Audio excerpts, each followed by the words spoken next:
मिरची लावा म्हणून काय डोक्यात नव्हतं बरं का, पण ते मकाचं रान थोडं रिकामं राहिलंय, उगवून दिलं नाही कोक्यांनी, म्हणून त्याच्यात लावायला ही मिरची आणली. घरची काय थोडी रोपं लावली होती आणि हे आणलेत आता 250 रोपं. आणि चहा पिता पिता रोपं बघता बघता मला चंगू मंगू दिसले ना आमचे, खेळतायत तिकडं.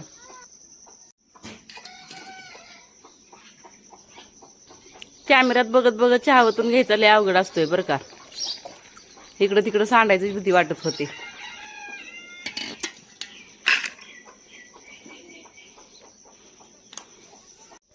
चहा घेतला वतून, आता ही चालली माझी चहाखारी खायची. या चहाखारी खायला. तुमचं झाला का नाही चहाखारीचा नाश्ता? तोंड धुवूनच सकाळच्याला हे घ्यायला लागते बरं का नाश्त्याला, नाहीतर मग बिन चहाचंच पळायला लागते चौधरी साहेबांना. आणि तुम्हाला दाखवता दाखवता एवढी खारी नरम झाली की जोरात तोंडात चटका बसला ना माझ्या.